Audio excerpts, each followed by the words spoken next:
नमस्कार, पेश आज का न्यूज पॉइंट में विज्ञान प्रकाश। केंद्रीय कैबिनेट ने आखिरकार 7वें वेतन आयोग की सिफारिशें मंजूर कर ली हैं। इसके मुताबिक सरकारी कर्मचारियों का वेतन करीब 24% बढ़ेगा। सरकार का कहना है कि ये काफी सम्मानजनक वेतन बढ़ोतरी है, लेकिन इस पर विरोध अभी से हो गया है और जबरदस्त सरकार के इस फैसले पर विरोध हुआ है। तो जो 7,000 लीस्ट सैलरी थी सरकारी कर्मचारी की, वो 2.57 की इंडेक्सिंग से 18,000 की है। सरकारी कर्मचारियों का न्यूनतम वेतन अब 18,000 रुपए होगा, जो दरअसल 22,000 से ऊपर का पड़ेगा। ये बताते हुए वित्त मंत्री अरुण जेटली ने कहा कि 7वें वेतन आयोग की सिफारिशें लागू करने के बाद सरकारी कर्मचारियों का वेतन सम्मानजनक हो जाएगा। 5th और 6th पे कमीशन के क्यूमुलेटिव इफेक्ट के बाद और उसमें मौजूदा 7th पे कमीशन का यह जोड़ने के बाद अधिकतर पोस्ट पे जो मार्केट सैलरीज हैं, सरकारी कर्मचारियों का वेतन उसकी तुलना में काफी रिस्पेक्टेबल बना है। इन सिफारिशों का फायदा करीब 1 करोड़ परिवारों को मिलेगा। इसमें मौजूदा कर्मचारियों के अलावा सेना और पेंशन लेने वाले लोग भी शामिल हैं। सिफारिशें जनवरी से लागू होंगी, यानी 6 महीने का एरियर भी मिलेगा। वित्त मंत्री के मुताबिक इससे 1 लाख करोड़ से ऊपर का बोझ आएगा। ग्रुप इंश्योरेंस के लिए, और उसमें 1,500 रुपए से लेकर 5,000 रुपए महीना हर एम्प्लॉय का डिडक्शन होगा ग्रुप इंश्योरेंस के लिए। एम्प्लॉयज को उसको लेकर रिजर्वेशन था, तो उस सिफारिश को मंत्रिपरिषद ने नहीं माना, तो वो डिडक्शन नहीं होगा। तो इसका मतलब जो डिडक्शन पे कमीशन ने सजेस्ट किया था, वो सबको वेतन अब मिलेगा, उसकी बढ़ोतरी। वित्त मंत्री ने ये भी कहा कि आयोग की ज्यादातर सिफारिशें मंजूर कर ली गई हैं। बेशक कुछ को छोड़ दिया गया है, जैसे ग्रुप स्वास्थ्य बीमा को। हालांकि सरकारी कर्मचारियों में निराशा का माहौल है। भोपाल और चेन्नई में प्रदर्शन भी हुए, लेकिन जेटली का कहना है कि कुछ विसंगतियों को दूर कर लिया जाएगा। वैसे आम लोगों को जो मिले उसी से खुशी है।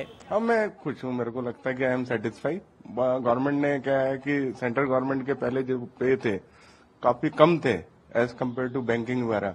आज हम लोग अपने आप को काफी बेहतर पाते हैं उन बाकी लोगों से भी। अभी खैर हमने डिटेल रिपोर्ट तो देखी नहीं है, लेकिन जैसा आप बता रहे हैं खबर, तो ये बहुत वेलकम मूव है। तो उम्मीद करते हैं सब अच्छा ही होगा। 7th पे कमीशन का रिपोर्ट पूरा हम लोग पढ़ेंगे, तभी हम इस पे तय कर पाएंगे कि सही में हमारे फायदे के है कि नहीं। पर अगर मिल रहा है तो बहुत अच्छी बात है, हमारे लिए खुशी की बात है। ये तो सभी कर्मचारियों को बहुत फायदेमंद महसूस होगा। इसमें जो पे कमीशन लगने से वजह से जो लोगों को जो सैलरी जो इंक्रीज हुई है, उस काफी खुशी है। 7वें वेतन आयोग की सिफारिशों को मंजूरी मिलने के फौरन बाद अरुण जेटली ने ट्वीट किया कि ये एक ऐतिहासिक बढ़ोतरी है। लेकिन आंकड़े बताते हैं कि 7वें वेतन आयोग की सिफारिशों को लागू करने के बाद सरकारी कर्मचारियों की तनख्वाह 14.3% से 23% तक बढ़ने की उम्मीद है। दिल्ली में धनपाल के साथ हिमांशु शेखर, एनडीटीवी इंडिया। लेकिन विरोध जो है वो बिल्कुल स्पष्ट है इसको लेकर, और विरोध ऐसा बताया जा रहा है कि आगे और बढ़ने की उम्मीद है। क्यों हो रहा है 7th पे कमीशन को लेकर ये विरोध? चेन्नई में सरकारी कर्मचारी बुधवार को ही वेतन आयोग की सिफारिशों के खिलाफ सड़क पर उतर आए। ये शुरुआत भर है। 32 लाख सरकारी कर्मचारियों के महासंघ ने 11 जुलाई से हड़ताल पर जाने का ऐलान किया है। इनमें रेलवे, पोस्ट और सेना की ऑर्डिनेंस फैक्ट्री के कर्मचारी शामिल हैं। एनडीटीवी इंडिया से बात करते हुए All India railway mains Federation के महामंत्री शिव गोपाल शर्मा ने कहा कि ये अब तक की सबसे खराब वेतन बढ़ोतरी है। 7वें वेतन आयोग की जो सिफारिशें हैं, वो अभी तक जितने भी वेतन आयोग हुए हैं उन सबकी सिफारिशों में सबसे खराब वेतन आयोग है।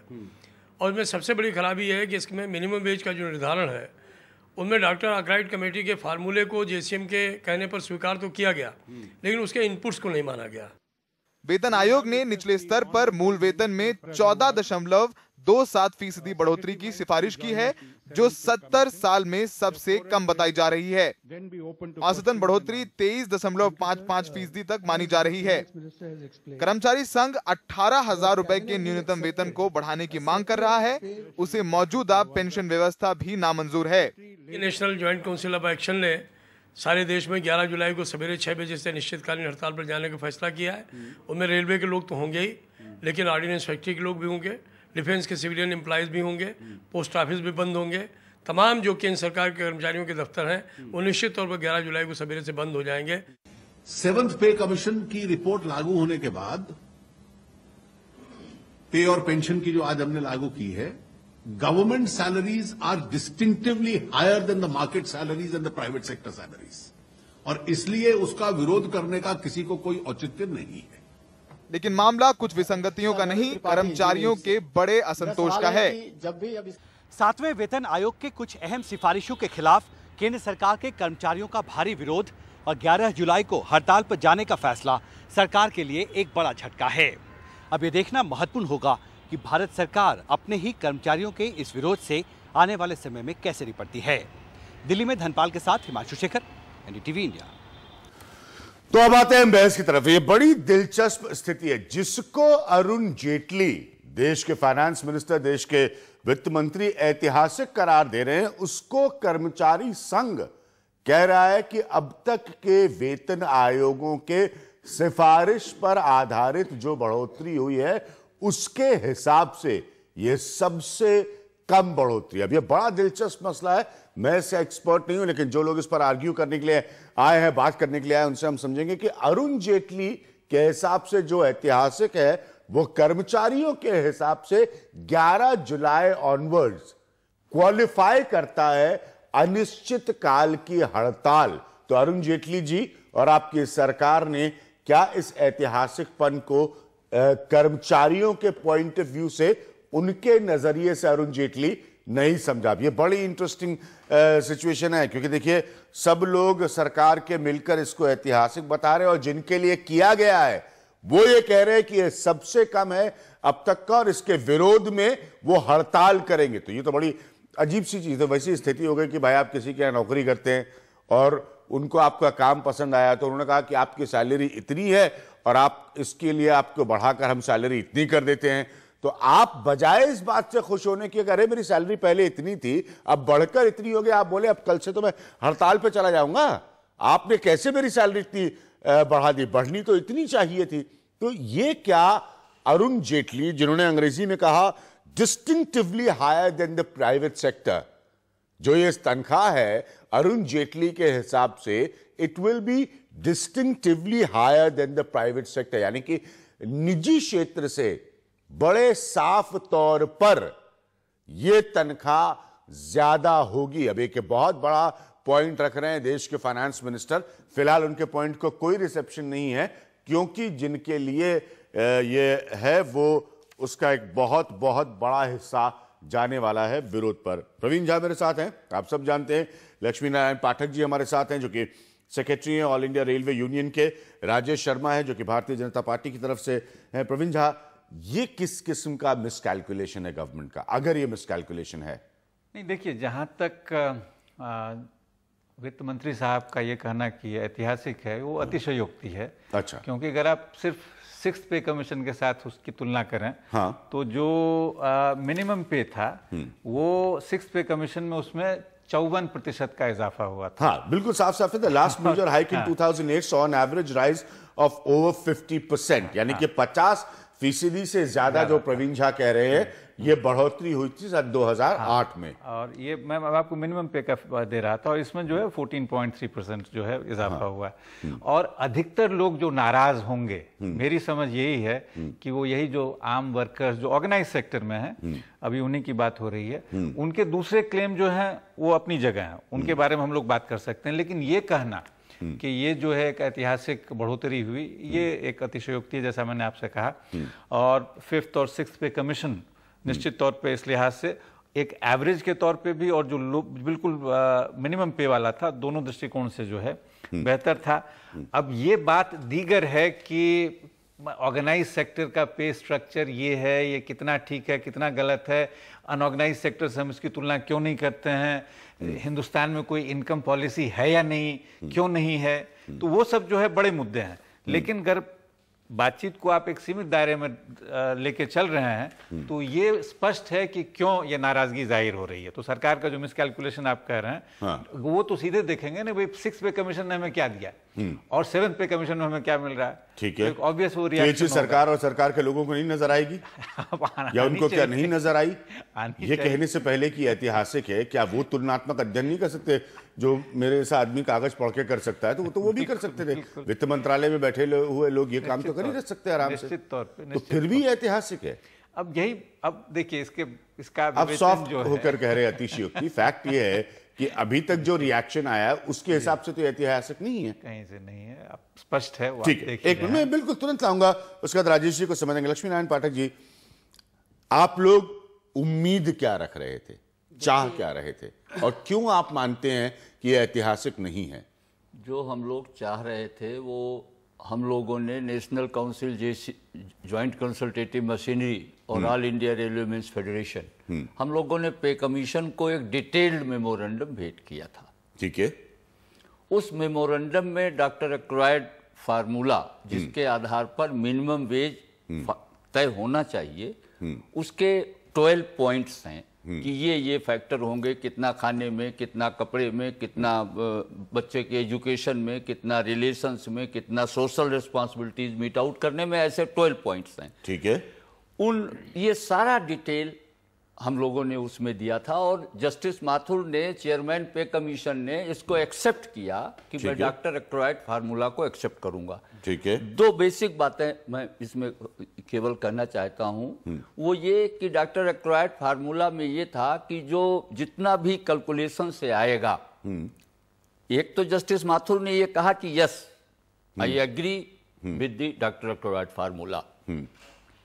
अब एग्री करने के बाद अगर जो हाउस कंपोनेंट था, हाउस रेंट, उसमें जो एक्वायर्ड फार्मूला था उसके हिसाब से 15% ऑफ दी, जितना भी ये सारे कैलकुलेशंस 12 पॉइंट से आएगा उसका 15% हाउसिंग के हिसाब से जोड़ा जाएगा, जिसको पे कमीशन ने 7.5 कर दिया। एक बात, सुप्रीम कोर्ट ऑफ इंडिया का जजमेंट है कि जहां तक प्राइसिंग की बात है, जो डेली यूजेबल कमोडिटीज हैं, क्योंकि देश बहुत बड़ा है, बड़ी भौगोलिक स्थिति है, उसके हिसाब से 7.5%, it is the judgment of the Supreme Court of India. ये बड़ा ताजुब है कि आखिर जस्टिस जो चेयरमैन पे कमीशन है, सुप्रीम कोर्ट का जस्टिस है, उसने उसको बिल्कुल नजरअंदाज कर दिया। तो इस तरह से, और गवर्नमेंट ऑफ इंडिया एक मॉडल एम्प्लॉयर है। अभी अगर ये तुलना की जाती है कि प्राइवेट सेक्टर में, तो प्राइवेट सेक्टर में किसकी कितनी सोशल सिक्योरिटी है?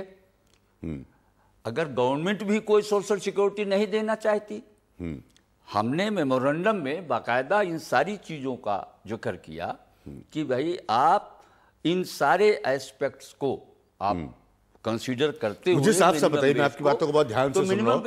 हाँ, मैं पेशेंस से सुन रहा हूं, आपकी बातों को ध्यान से सुन रहा हूं, क्योंकि गवर्नमेंट ने, अरुण जेटली ने आज ये भी आर्ग्यूमेंट दिया है कि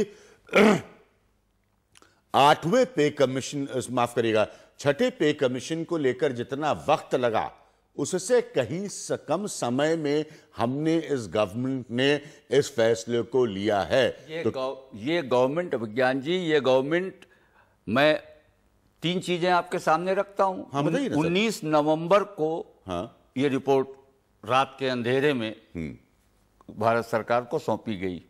फिर 19 नवंबर से आज तक ये सरकार कर क्या रही थी? अगर इस रिपोर्ट को 19 नवंबर 2015, यस, अगर इस रिपोर्ट को एज इट इज ही लागू करना था, तो किस नाटक के लिए हाई पावर्ड इम्पावर्ड कमेटी बनाई गई? ठीक है, कैबिनेट सेक्रेटरी जो देश का सबसे बड़ा ब्यूरोक्रेट है, उसकी अध्यक्षता में 11 सेक्रेटरीज की कमेटी बनाई गई। फिर ये सब नाटक किस बात का था? अगर यही करना था और वही रिपोर्टें लेनी थी, तो व्हाट फॉर? क्या इंतजार हो रहा था? सिर्फ उस समय ये इंतजार हो रहा था कि बिहार का चुनाव हो जाए और 4-5 प्रदेशों के हो रहे थे, इसलिए 19 नवंबर को ये रिपोर्ट आउट नहीं की गई। इस रिपोर्ट को पहले जून में सबमिट होना था। जस्टिस माथुर ने स्वयं मेंशन किया था, वी मेट हिम, कि हाँ we are ready to submit this report. ये नहीं सबमिट हो पाई, तब रोकवा दी गई जी भारत सरकार के द्वारा, चाहे अरुण जेटली के द्वारा। वो भारत सरकार ही है एक तरह से, मैं मान के यही चल रहा हूं। तो ये अगर यही नाटक होना था। दूसरी मैं एक बात आपसे कहूं, ठीक है, मैं एक बात को, उसके बाद मैं राजेश जी को समय दूंगा। एक बात को मैं तोड़ के समझता जाता हूं। आप कह रहे हैं कि आप लोगों ने जो बात पे कमीशन के सामने रखी, फुल एविडेंस, हाँ फुल, ठीक है, पूरी एविडेंस के साथ, सबूतों के साथ, तथ्यों के साथ, आपकी जानकारी के साथ, उसको नहीं माना गया। पहला पॉइंट, उसको नहीं माना गया। प्लस जब हाई पावर्ड एम्पावर्ड कमेटी बन गई, जिसको कैबिनेट सेक्रेटरी ने हेड किया, उसको लगातार जितनी भी मैटिंग ये जो 14% हम लोगों ने अपने सारे, ठीक, लक्ष्मीनारायण पाठक जी, ये जो 14% का की वृद्धि है, ये आपके हिसाब से, आप लोगों के आकलन से, जो 12 पॉइंट का फॉर्मूला आपने उस समय दिया था, आपके हिसाब से कितनी होनी चाहिए? पिछली वाली, जैसा प्रवीण झा साहब ने बताया, 54% थी, 50% से ज्यादा था वो। देखिए, ये 54% था। इसके पहले जो 5th पे कमीशन था, उसमें सरकार ने पहले जो रिपोर्ट आई थी, दैट वाज 20% हाइक।